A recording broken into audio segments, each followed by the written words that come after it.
What I have here is a eastern diamondback rattlesnake. This is a very sorry scene to a lot of animals. When they try to cross the road, they wind up getting hit by a car, and this happens to a lot of snakes. Basically what I'm going to do with this snake, because he's not very badly damaged, is we'll use him for some dissection and see what makes these animals tick. This is an eastern diamondback which we found laying on the side of the road, got hit by a car. We're going to proceed with a dissection and the skinning of the snake. Yes. Alright, let's just take this snake and we're going to have to flip him over. I'm going to have to turn him this way. Okay. I'm going to proceed with the dissection here. We're going to start from the upper neck area, which is up in here. Okay. From the first scale, you'll see the divide right there. We're going down the ventral scales to make an incision down the center of the ventral scales.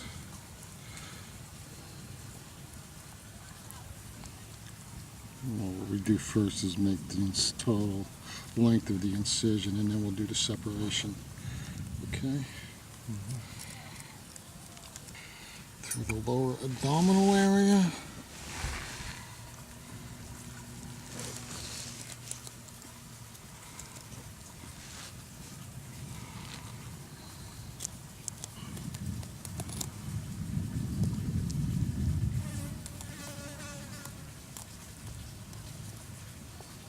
Right down to the cloacia.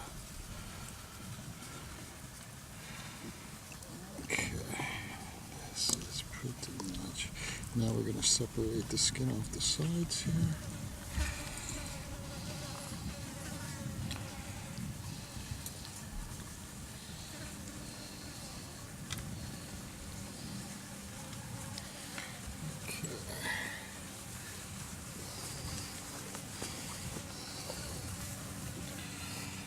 What we have here is the internal organ system of the animal.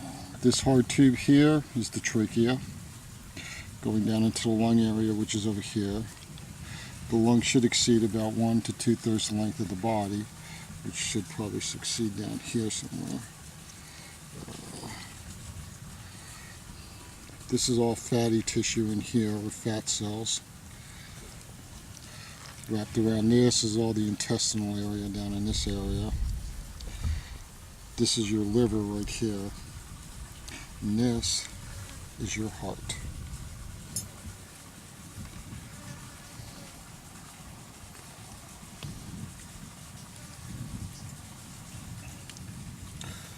Well, what is it? All this stuff is sitting underneath the thin membrane tissue, which I really didn't want to separate at the point. Okay, what we're going to do is separate the skin from the snake's body now. Okay, y'all ready? Okay.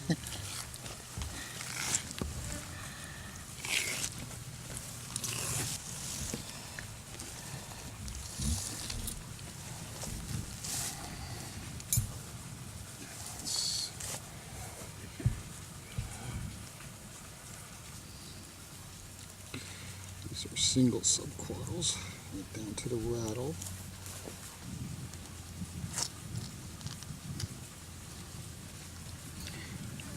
We'll separate the rattle here. There you go. Okay. Here we have the fangs of the rattlesnake. Now you'll notice that there's 2 fangs here. One of these fangs is actually functional, the other one is not. What actually happens is the snake tends to grow new fangs to replace the old fangs that are now functioning. Just like a shark has teeth, these snakes will constantly recede their teeth. Or all snakes will constantly recede their teeth. And if we notice on the other side here, we also have a double set of fangs. Only one is functional. When they usually go through this transition, can you grab the other basically sometimes the fangs on both ends are non-functional because they get clogged until the new one is then replacing the old one. If you notice a very interesting feature here, which is this cavity in the upper portion of the skull. We'll actually turn it this way. I don't know if you can Yeah, I actually can see see it. that. I see Those that. two holes. Actually, in that section there is where the Jacobson organ would be located, where they'll actually place the tongue that flickers inside of the mouth to analyze those particles that it picks up. And that will be located in this upper area here. Just maybe turn him around one more time. Just show what the rattler looks like. I can't really tell what it looks like. There you go. That's better. More of a profile would be nice.